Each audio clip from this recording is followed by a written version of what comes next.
Train തട്ടി മരിച്ച IB ഉദ്യോഗസ്ഥയുടെ ഗർഭചിത്രത്തിന് പിന്നിലും കാമുകൻ സുഗാന്തിന്റെ ഇന്റലിജൻസ് ബുദ്ധി. ഇരുവരും വിവാഹിതരായെന്ന് തെളിയിക്കുന്ന രേഖകൾ, അതും വ്യാജ വിവാഹ ക്ഷണക്കത്തടക്കം തയ്യാറാക്കി ആശുപത്രിയിൽ കാണിച്ചെന്ന് പോലീസ് കണ്ടെത്തി. ഗർഭചിത്രത്തിന് പിന്നാലെ സുഗാന്ത് പ്രണയബന്ധത്തിൽ നിന്ന് പിന്മാറുകയും ചെയ്തു.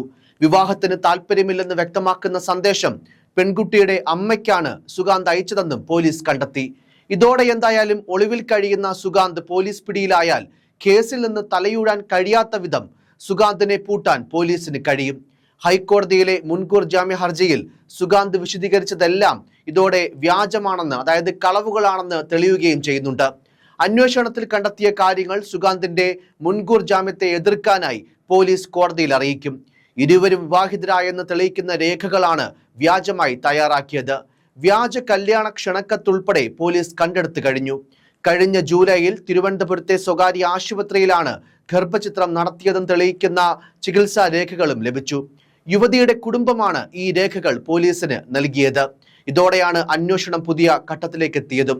സുഗാന്തിനെതിരെ പോലീസ് ബലാത്സംഗ കുറ്റം ചുമത്തിയിട്ടുണ്ട്. എന്നാൽ സമീപ ദിവസം മാത്രമാണ് സുഗാന്തിനെ പോലീസ് ഈ കേസിൽ പ്രതി ചേർത്തത് എന്നതുകൂടി പറയണം. എന്തായാലും മരണപ്പെട്ട IB ഉദ്യോഗസ്ഥയുടെ കുടുംബം കൈമാറിയ ഗർഭചിത്രത്തിന്റെ അടക്കമുള്ള തെളിവുകൾ കോടതിയിൽ നൽകാനാണ് പോലീസ് തീരുമാനം. ബലാത്സംഗം, ആത്മഹത്യാ പ്രേരണ, വഞ്ചന, തട്ടിക്കൊണ്ടുപോകൽ വകുപ്പുകളും പ്രതിക്കെതിരെ ചുമത്തിയിട്ടുണ്ട്. എന്നാൽ സംഭവം നടന്ന് 11 ദിവസങ്ങൾ പിന്നിട്ടിട്ടും നെടുമ്പാശ്ശേരി വിമാനത്താവളത്തിലെ IB ഉദ്യോഗസ്ഥനായ സുഗാന്തിനെ പിടികൂടാൻ കഴിയാത്തത് അന്വേഷണ സംഘത്തിന് വലിയ നാണക്കേടാകുന്നുണ്ട്. 3.25 ലക്ഷത്തോളം രൂപയാണ് IB ഉദ്യോഗസ്ഥയുടെ ബാങ്ക് അക്കൗണ്ടിൽ നിന്ന് സുഗാന്തിന്റെ അക്കൗണ്ടിലേക്ക് പല തവണയായി മാറ്റിയത്. ഇതേ ചൊല്ലി ഇരുവരും തമ്മിൽ തർക്കമായി. ഇതും പ്രതിവിവാഹത്തിൽ നിന്ന് പിന്മാറിയ നിരാശയുമാണ് IB ഉദ്യോഗസ്ഥ ജീവനൊടുക്കിയതിന് കാരണമായതെന്ന് പോലീസ് വിലയിരുത്തുന്നു. IB ഉദ്യോഗസ്ഥയുടെ ബാഗിൽ നിന്നാണ് വ്യാജമായി സുഗാന്ത് തയ്യാറാക്കിയ വിവാഹ ക്ഷണക്കത്ത് പോലീസിന് ലഭിച്ചത്. IB ഉദ്യോഗസ്ഥ ട്രെയിൻ തട്ടി മരിച്ചതിൽ യുവതിയുടെ വീട്ടുകാരെ കുറ്റപ്പെടുത്തിയായിരുന്നു സുഗാന്തിന്റെ ജാമ്യ ഹർജി. തങ്ങൾ വിവാഹം കഴിച്ച് ഒരുമിച്ച് ജീവിക്കാൻ ആഗ്രഹിച്ചിരുന്നെന്നും വീട്ടുകാർ വിവാഹത്തെക്കുറിച്ച് സംസാരിക്കുകയും ചെയ്തെന്നും ഹർജിയിലുണ്ട്.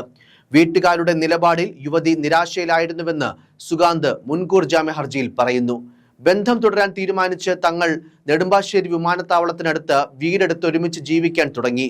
എന്നാൽ യുവതി ഏതെങ്കിലും വിധത്തിൽ ആത്മഹത്യ ചെയ്തതാണെങ്കിൽ അതിന്റെ കാരണം മാതാപിതാക്കളുടെ സമ്മർദ്ദവും വിഷമവും ആണെന്നും സുഗാന്ത് ആരോപിക്കുന്നു. വീട്ടുകാർ കല്യാണത്തെക്കുറിച്ച് സംസാരിക്കുകയും ചെയ്തിരുന്നു.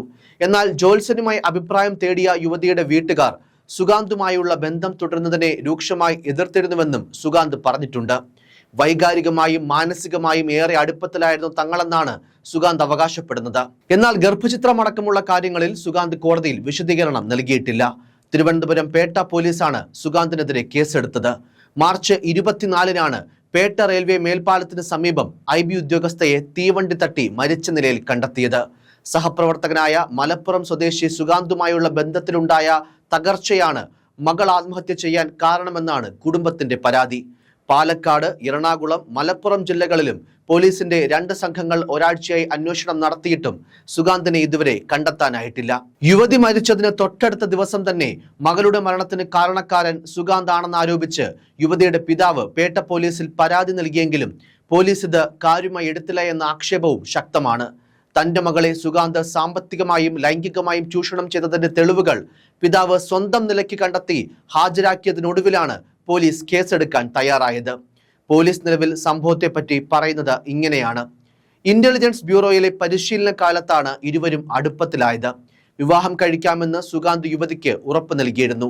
ബന്ധം യുവതിയുടെ വീട്ടിൽ അറിഞ്ഞതോടെ സുഗാന്തുമായുള്ള വിവാഹത്തിന് സമ്മർദ്ദമായി. എന്നാൽ IAS എഴുതി എടുക്കണമെന്നും വിവാഹത്തിന് ഇപ്പോൾ പറ്റില്ലെന്നും പറഞ്ഞ് സുഗാന്ത് ഒഴിഞ്ഞു മാറുകയായിരുന്നു. ഇതാണ് ആത്മഹത്യക്ക് പ്രേരണയായത് എന്നുമാണ് പോലീസിന്റെ കണ്ടെത്തലുകൾ. ഒരു കൂട്ടുകാരിക്കൊപ്പമാണ് ആശുപത്രിയിലെത്തി ഗർഭചിത്രം നടത്തിയെന്നും പോലീസ് കണ്ടെത്തിയിരുന്നു. ബാങ്ക് രേഖകൾ പരിശോധിച്ചപ്പോൾ ആശുപത്രിയിൽ പണം നൽകിയതിന്റെ വിവരം ലഭിച്ചതിനെ തുടർന്നാണ് കുടുംബം വിവരം പോലീസിൽ അറിയിച്ചത്. ഗർഭചിത്രം നടത്തിയിരുന്നുവെന്ന് കുടുംബം അറിയുന്നതും അപ്പോൾ മാത്രമാണ്. പിന്നീട് പോലീസ് നടത്തിയ അന്വേഷണത്തിലാണ് ഒരു സുഹൃത്തിനൊപ്പം യുവതി ആശുപത്രിയിലേക്ക് എത്തിയ വിവരം സ്ഥിരീകരിച്ചത്. സുഗാന്തുമായുള്ള യുവതിയുടെ അടുപ്പമറിഞ്ഞ മാതാപിതാക്കൾ വിവാഹം നടത്താൻ തയ്യാറാണെന്ന് അറിയിച്ചിരുന്നു. സുഗാന്തിന്റെ കുടുംബവുമായി സംസാരിക്കാമെന്ന് പറഞ്ഞപ്പോൾ ഓരോ കാരണങ്ങൾ പറഞ്ഞ് സുഗാന്ത് ഒഴിഞ്ഞുമാറി. സുഗാന്തിന്റെ പിതാവിന്റെ ശസ്ത്രക്രിയ ഉൾപ്പെടെയുള്ള കാരണങ്ങൾ പറഞ്ഞാണ് ഈ ഒരു വിവാഹം നീട്ടിക്കൊണ്ടുപോയത്. ഇതോടെ എന്തെങ്കിലും തീരുമാനമാകുന്നത് വരെ ബന്ധം തുടരുന്നതിനെ യുവതിയുടെ മാതാപിതാക്കൾ വിലക്കിയിരുന്നു. കുറച്ചുകൂടി സമയം വേണമെന്നാണ് യുവതി മാതാപിതാക്കളോട് ആവശ്യപ്പെട്ടത്. എന്നാൽ ഇതിനിടെ ഇരുവരും തമ്മിലുള്ള ബന്ധത്തിൽ വിള്ളൽ വീണതാകാം യുവതിയെ മരണത്തിലേക്ക് നയിച്ചതെന്നാണ് കരുതുന്നത്. മരണ ദിവസം രാവിലെയും യുവതി അമ്മയുമായി ഫോണിൽ സംസാരിച്ചിരുന്നു. ഒരു തരത്തിലുള്ള പ്രശ്നങ്ങൾ ഉള്ളതുമായും യുവതി പറഞ്ഞിരുന്നില്ല. അതേസമയം സുഗാന്തിന് വേറെയും ബന്ധങ്ങൾ ഉണ്ടായിരുന്നുവെന്ന ആരോപണങ്ങളും തെളിയിക്കപ്പെട്ടിരുന്നു. വിവാഹത്തിൽ നിന്ന് പിന്മാറാനുള്ള കാരണമാകും ഇതെന്നാണ് കരുതപ്പെടുന്നത്. കുംഭമേളയ്ക്ക് പോയി നോർത്ത് ഈസ്റ്റിലെ യുവതിയെയും സുഗാന്ത് പീഡിപ്പിച്ചുവെന്നതും വ്യക്തമായിരുന്നു. മറുവശത്ത് തിരുവനന്തപുരത്തുകാരിയെ പ്രണയച്ചതിയിൽ വീഴ്ത്തി പണവും മാനവും കവർന്നുവെന്നതും തെളിഞ്ഞു. ഇതെല്ലാം കൂട്ടി വായിക്കുമ്പോൾ സുഗാന്ത് ഒരു ആന്റി സോഷ്യൽ ക്രിമിനൽ ആണെന്നാണ് വ്യക്തമാകുന്നത്. മകൾക്ക് സമ്മാനിച്ച കാർ കൊച്ചി ടോൾ പ്ലാസ കടന്ന മെസ്സേജ് വന്നപ്പോഴാണ് സഹപ്രവർത്തകനുമായുള്ള ബന്ധം പത്തനംതിട്ടയിലെ കുടുംബം അറിയുന്നത്. +1 കാലത്ത് തുടങ്ങിയ പരിശീലനമാണ് മകളെ IB ഉദ്യോഗസ്ഥയാക്കിയതെന്നും അച്ഛൻ പറഞ്ഞിരുന്നു. ജീവൻ ഒടുക്കുന്നതിന് തൊട്ടു മുൻപ് പാളത്തിലൂടെ നടക്കുമ്പോൾ 4 തവണയാണ് യുവതിയും സുഗാന്തുമായി സംസാരിച്ചതെന്നും പോലീസ് പറയുന്നുണ്ട്. ഫോൺ രേഖകൾ പരിശോധിക്കുമ്പോൾ 8 സെക്കൻഡ് വീതം മാത്രമാണ് ഈ വിളികൾ നീണ്ടിട്ടുള്ളത്. ഈ ഫോൺ വിളികൾ എന്തിനായിരുന്നുവെന്നും എന്തായിരുന്നു ലക്ഷ്യമെന്നുമാണ് കണ്ടെത്തേണ്ടത്. പലതവണ സുഗാന്തിന്റെ അക്കൗണ്ടിലേക്ക് പണം മാറ്റിയിട്ടുണ്ട്. അപൂർവമായി മാത്രമാണ് തിരികെ സുഗാന്തിന്റെ അക്കൗണ്ടിൽ നിന്നും പണം ഇട്ടിട്ടുള്ളതും. സുഗാന്തും യുവതിയും തമ്മിലുള്ള പ്രണയം സഹപ്രവർത്തകർക്കെല്ലാം അറിയാമായിരുന്നു. അതുകൊണ്ട് യുവതി മരണപ്പെട്ട ദിവസം സുഹൃത്തുക്കൾ ആശ്വസിപ്പിക്കാൻ എത്തിയിരുന്നു. ഈ സമയത്ത് സുഗാന്ത് നിർത്താതെ കരയുകയായിരുന്നു. പിന്നീട് ആത്മഹത്യാ പ്രവണത കാണിച്ച് താനും ജീവനൊടുക്കുമെന്ന് പറയുകയും ചെയ്തു. ഇതോടെ സുഹൃത്തുക്കളും സഹപ്രവർത്തകരും ചേർന്ന് സുഗാന്തിനെ കൊണ്ട് അവധിയെടുപ്പിക്കുകയും എടപ്പാളിലെ വീട്ടിൽ വാഹനത്തിൽ കൊണ്ടാക്കുകയും ചെയ്തുവെന്നാണ് വിവരം. വലിയ ദുഃഖവും നിരാശയും അഭിനയിച്ചാണ് സുഗാന്ത് അത്രയും നേരം ഇരുന്നതെന്നും സുഹൃത്തുക്കൾ പറയുന്നു. ലീവെടുത്ത് വീട്ടിൽ എത്തിയതിന്റെ പിറ്റേ ദിവസം ഉച്ചയ്ക്ക് ശേഷം സുഗാന്തിനെ വീട്ടിൽ കണ്ടില്ലെന്നാണ് നാട്ടുകാർ പറയുന്നത്. അന്നു മുതൽ സുഗാന്ത് ഒളിവിൽ പോയെന്നാണ് പോലീസും കരുതുന്നത്. ഇനി എന്തെല്ലാമാണ് കേസുമായി ബന്ധപ്പെട്ട് അന്വേഷണ സംഘത്തിന് മുന്നിലുള്ള വെല്ലുവിളികൾ എന്നതും ഇതുവരെ എത്രമാത്രം തെളിവുകൾ കേസിൽ ശേഖരിച്ചുവെന്നതും നമുക്ക് പരിശോധിക്കാം.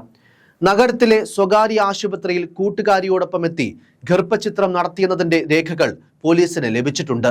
എന്നാൽ സുഗാന്താണ് ഇതിന് ഉത്തരവാദി എന്നതിന് തെളിവുകൾ ലഭിച്ചിട്ടില്ല. ഭ്രൂണം നശിപ്പിക്കപ്പെട്ടതിനാൽ DNA ടെസ്റ്റ് അസാധ്യം. ഉദ്യോഗസ്ഥയുടെ മരണമൊഴിയുമില്ല. നിരന്തരം ഫോൺ ചെയ്തത്, ഒന്നിച്ച് സഞ്ചരിച്ചതും ഒന്നിച്ച് താമസിച്ചതും സംബന്ധിച്ച തെളിവുകളാണ് പിടിവള്ളിയാകുന്നത്. അതെല്ലാം പോലീസിന് കണ്ടെത്തേണ്ടതുണ്ട്. ഉദ്യോഗസ്ഥയുടെ ട്രെയിൻ തട്ടി തകർന്ന ഫോൺ പരിശോധിച്ച് വിവരശേഖരണം നടത്താനുള്ള ശ്രമത്തിലാണ് ഫോറൻസിക് സംഘം. ഇതിലെ വിവരങ്ങളും കേസിൽ അതിനിർണായകമാകും. പണം കൈമാറ്റം ചെയ്തതിന് രേഖയുള്ളതിനാൽ ബന്ധം ദൃഢമായിരുന്നുവെന്ന് തെളിയിക്കാനാകും. അതിനോടൊപ്പം ഇരുവരും പരിശീലന വേളയിൽ ജോധ്പൂരിൽ ഒരുമിച്ച് യാത്ര ചെയ്തതും താമസിച്ചതുമായ രേഖകളും കണ്ടെത്തേണ്ടതുണ്ട്. News desk, focus news TV.